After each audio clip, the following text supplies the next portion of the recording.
Hi, I'm Danny Gavigan, member of the resident acting company at Everyman Theater and the creator and host of the podcast you're about to listen to, Everyman Theater's resident ghost company. This podcast was made possible through the generosity of the Galanthus Foundation and listeners like you. Please consider making a donation to support more work like this by texting GHOST, that's GHOST, to 44321, or by visiting everymantheater.org.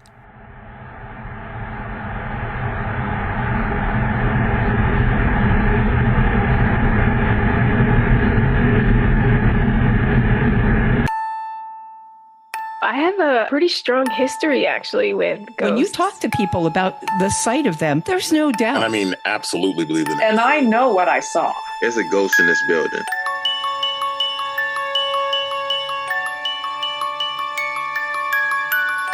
This is a podcast about a haunted house and its theater company with as many members as it has ghost stories. I'm Danny Gavigan, and this is Everyman Theater's resident ghost company.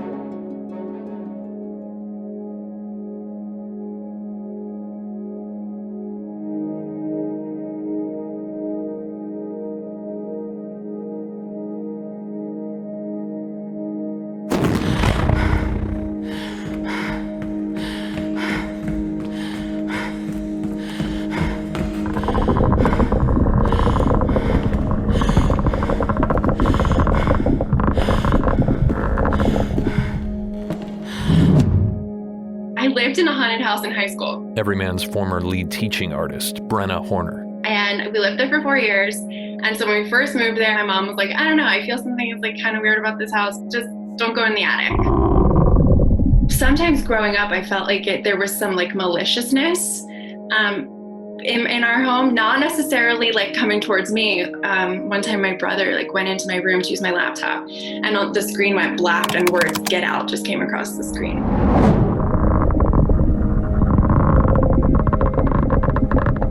No, it didn't. I swear. Your laptop? Did you type that with him? No, that's the thing. It's like, that would be such a cool prank, but like, no. And there was a little boy who lived next door and he was like 3 and he lived there with his mom. And he and my mom would like always, my mom kind of had like a running joke with him as they would do like their little gag every day. Like when my mom was on her way to work, she waved to him and he would come and like sit on the porch and talk with my mom and his mom. And so they had this really sweet rapport. And one day when we were very close to moving, we were like loading things into one of the cars and the boy came out with his mom and the mom's like, he wanted to give you this. He drew you a picture.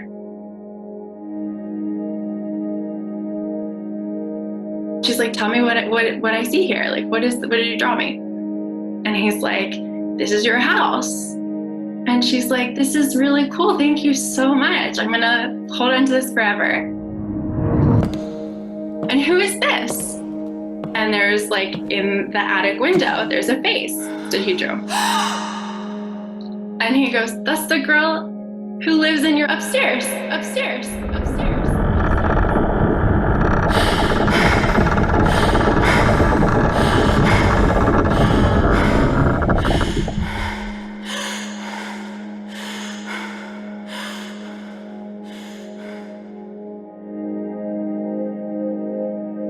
The family who bought the house after us actually went to the same school as my brother.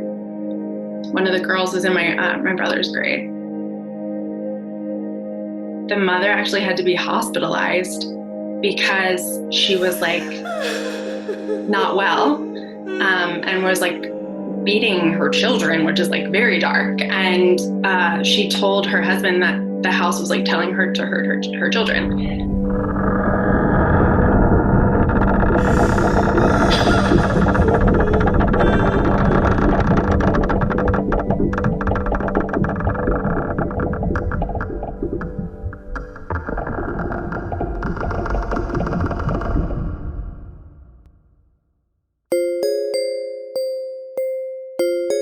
definitely some malicious energy, I think, was present there. I never felt anything like that at Everyman. It just felt like if, I don't know, like if you have your windows open at night, you know, and like all of a sudden you realize like, oh, somebody could be watching me.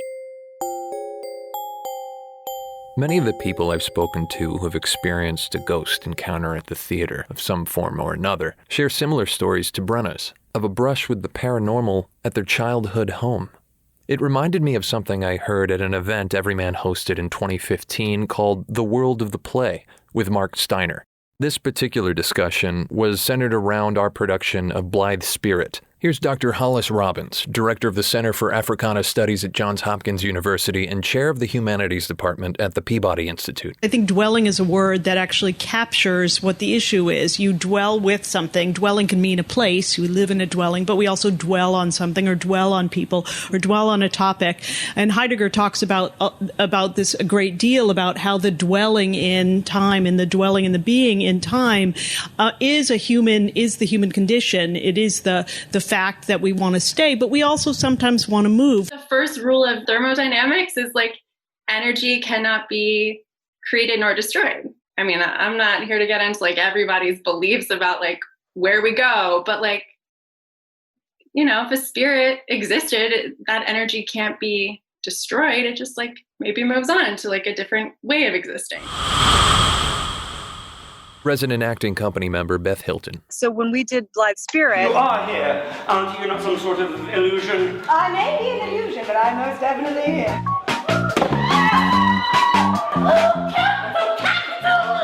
Oh, but that's splendid! Well, I'm sure from your own professional standpoint, it might be viewed as a major achievement. The psychic who was on the World of the Play thing. Intuitive life coach and metaphysical educator, Dr. Gwen F. McGregor. Was telling a story about sometimes the ghosts are just impressions that get left. Ghosts are that love of the spirit that has gone on. Basically, that whole theory. And she saw whoever this lady in white, this lady in the antebellum dress, corset times lady that they saw by the copier, she saw her just like walking through. She's like, it's so funny, while you were speaking, I saw this woman. She's walking right through the back of the room, and she's got a long white skirt on. Oh, I'm sorry. I keep doing this, don't I? White skirt. I've got such a loud voice. I'm kind of averse to this. But she's walking through the back there in her house. She's in her own house. Yeah, she doesn't even know.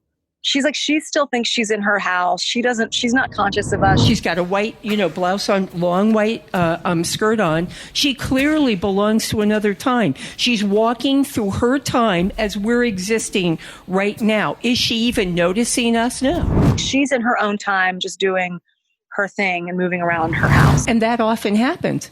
But, I did a party yesterday and I looked up and there was a Union soldier looking at me across the room. And, he just looked at me and I looked at him and I looked away. He disappeared. And how could I do that? Because I was in a higher self. That's why when we have these beautiful dreams and visions, we are able to see these souls again so clearly. And, when you talk to people about the sight of them, there's no doubt.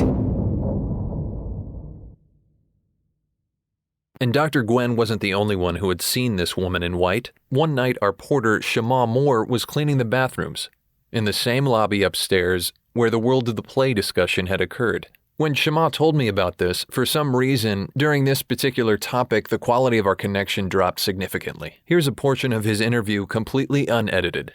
It was one time out in the ladies' room to clean the restroom, and I know it was no one in the ladies' room, but I seen some go in the ladies' room. And knocked the door and I said, excuse me, miss, you can be here. I'll put a sign for me to clean the restroom. Can't be in when I'm in here. And when I went in the restroom, it was no one there, but I seen someone go into the restroom. What'd she look like? Lady with white dress. What'd she look like? They're like a woman in a white woman in white clothing wearing white dress. And I asked people, I say, have you ever seen the lady here in Everyman on the second floor with a white dress on, whatever? Some people say they have. Some people said, oh, you see a lady? I said, I'm telling you, it's a lady upstairs.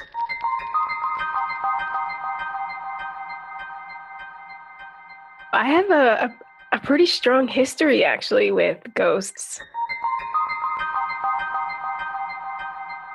and paranormal activity and encounters, and I don't know why.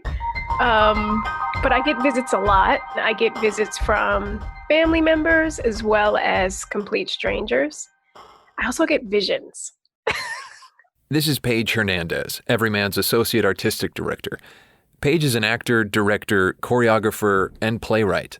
And unbeknownst to me up until now, Everyman's resident clairvoyant. One of the more recent ones is I saw a man and his dog. And then I was, keenly observing them. And then I turned to my husband to see if he saw the same thing. And he's like, there's no man, there's no dog. Wow. So then I'm always like, well, again, trying to read into it. Is it someone transitioning? Is it someone I know? Is he related to someone? Or is this just to tell me something, show me something? Like, who knows? Okay, so define or differentiate visions and visits. I guess for me, the difference between visions is that I don't know who the subjects are. And was that dog dead and a ghost? I guess so. So that for me is kind of the visions. And they're vivid? Oh yeah, extremely vivid. So vivid that physical contact usually happens, where I grab a hand or we touch or there's a shoulder or we dance, like super vivid. Yeah. And this also stems from, I didn't even put all this together until this moment. When I was young, I used to experience night terrors. Are you familiar with those? You're sleepwalking. You're actually up and about and conscious enough to have a conversation. If I ran into you in the kitchen, we would talk. But then the next morning, I have no recollection of that and that I was up and drinking orange juice. But yeah, when I have these kind of encounters, they feel like that, where I'm like, where am I on my kind of mental psyche realm that's allowing me to see this or do this? And did I just experience something stressful or traumatic that means I'm now more open to these things? When I was young, I did experience sleep paralysis a lot. Lighting supervisor Juan Juarez. I want to say elementary, middle school aged. I would, in the middle of the night, wake up and be completely paralyzed. You can breathe and you can see the room around you, but I wasn't able to move my arms, my legs, my head. I wasn't able to speak. And that puts you in such a vulnerable position because you want to scream and you want to get up and you want to, focus on moving a finger, and it's just not possible. Historically, when people have experienced sleep paralysis, they see demons.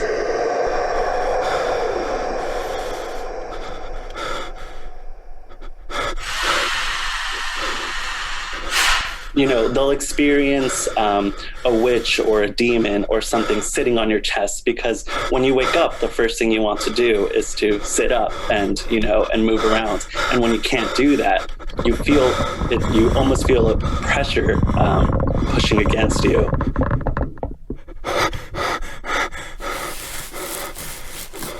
You can hear scratches or sometimes screamings, and you try to react to it or look around, but you can't move your head. So I think it's because you're in such a vulnerable position. That's why people will see the demons or something holding them down. The fact that so many different people have all seen the same thing. You don't hear people who are like, oh, I had sleep paralysis and it was an angel holding me down or whatever. It's always like it goes directly to the dark side. Mom and her boyfriend, when I was a kid, bought a trunk at an auction. Director of Production Mandy Hall. Was a nurse in World War II's trunk.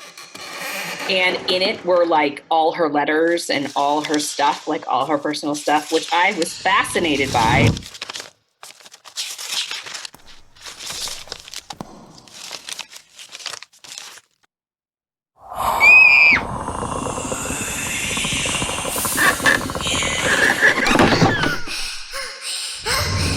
I got this like wash of like, get away from here. This is not yours. And I never went near it again. I was like terrified of it. I wouldn't go in the basement, nothing. I couldn't. How old were you? I was like 10. I was like 10. No, it was older than that. 12, maybe 12, between 12 and 15. We can put it there. But, like, terrified of like what that was and why does it like, it just had like bad energy, whether that was she just didn't want me to look at it or there was things in there. I don't know. So anyway, needless to say, I never went near it again.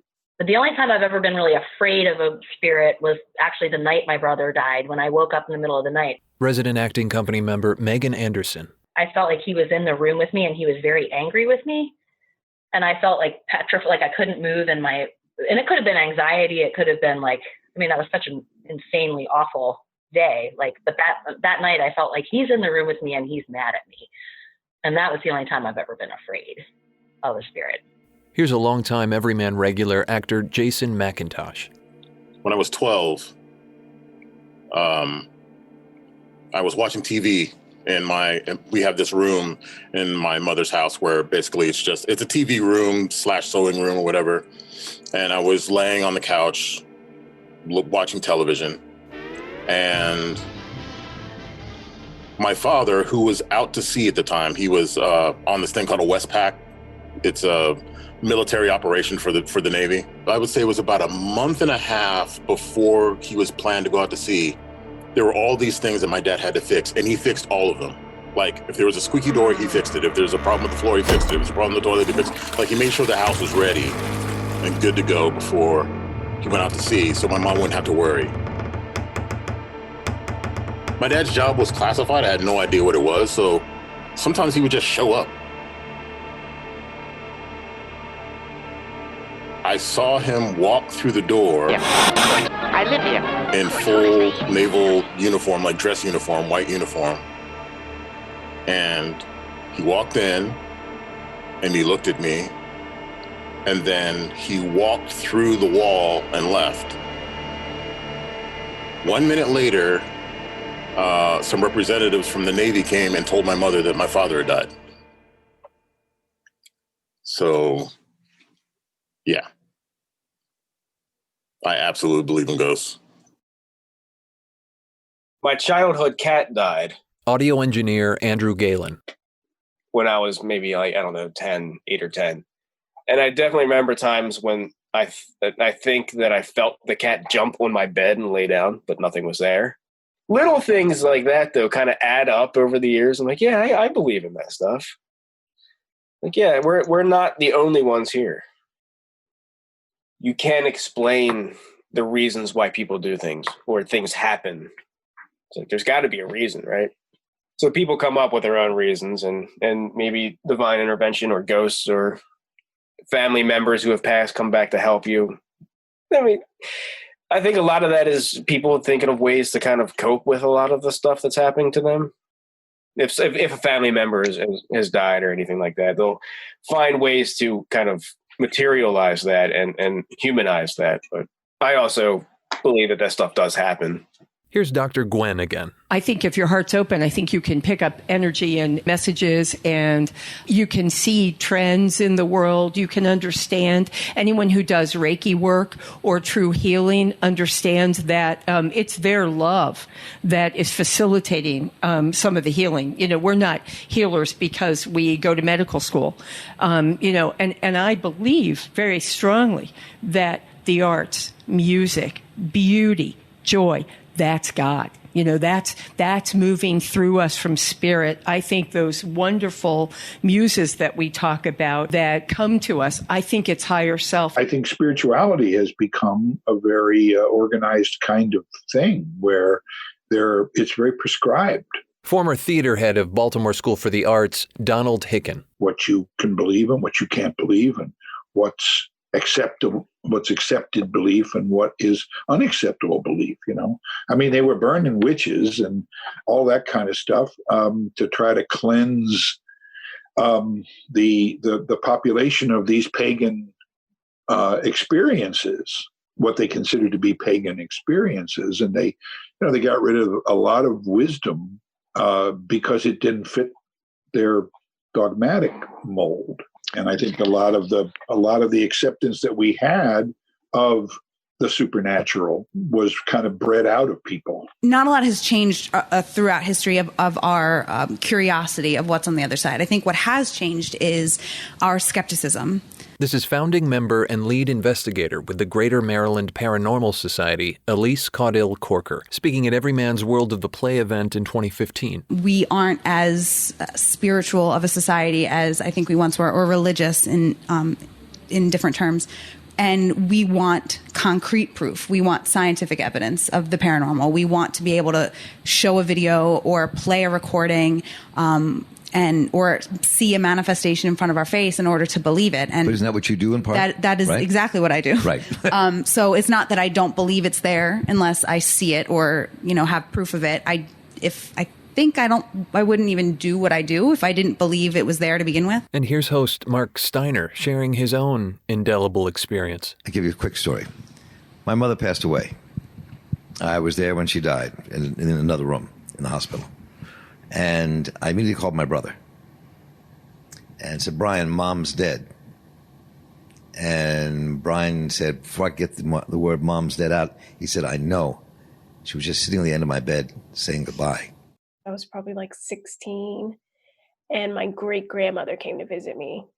And interesting story, before she died, I was at her house, and she was pretty much dying in front of me, but not on some like, I'm going. But she was like, hey, do you see those gates? They're so beautiful. I didn't realize they'd be like, wrought iron. And those flowers. And I was like, what are you talking about? Which gates are we looking at? Is this on TV? And she kept describing the scenery and the scene. And she was like, oof, this is gorgeous. This is well worth it. And she passed like an hour later. And then, she visited me. And when she visited me, same thing. Came over, touched me, rubbed my lap, had a conversation with me.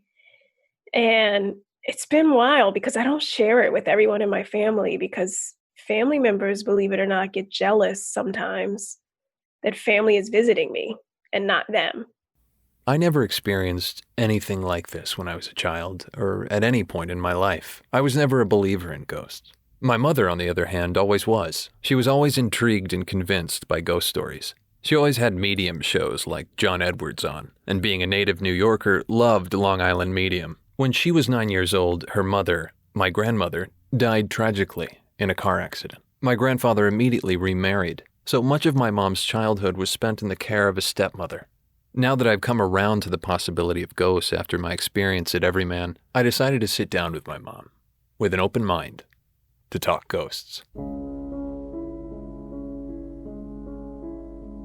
I remember being a kid, and my parents would be either out for the evening or they'd be downstairs. We went to bed long before they did, and I would hear them coming upstairs and checking on us. And a lot of times you would hear the rattle of ice cubes in their glass. They drank martinis. They have a pitcher of martinis every night.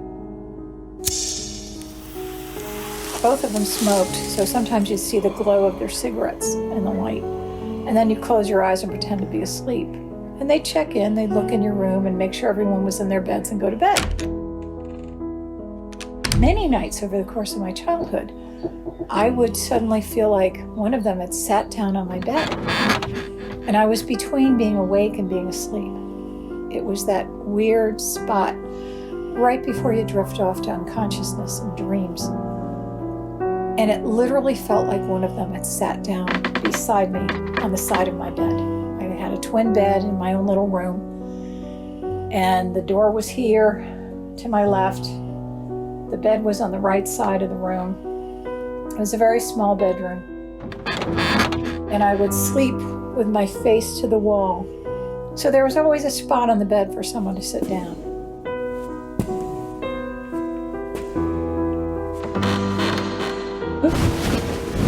And I would wake up, and really I felt somebody physically sitting on that bed.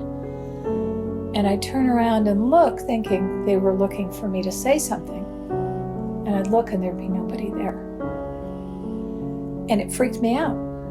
And I'd be like, what the and I go back to sleep. Of course, I didn't say what the in those days. I was only 9, 10, 11 through.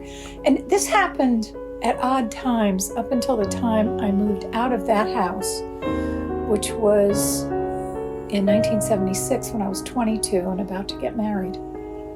After that, I never had the experience again. Years later, your Uncle Dan, my brother, told me that when he was little, at night as he was going to sleep, our mom used to sit on the side of his bed and talk to him and ask him about his day. And this was at a time when he was being ridiculed, tortured emotionally, physically, and I think she was looking after him. And he said he used to have conversations with her, and it never bothered him. It never scared him. It never did anything. And I thought to myself, well, how come I never got that? Because I miss my mom too, you know? And then I realized all those times when someone was sitting next to me on that bed, it was her. But she didn't want to scare me. And because I startled and I got scared, she disappeared. She backed away.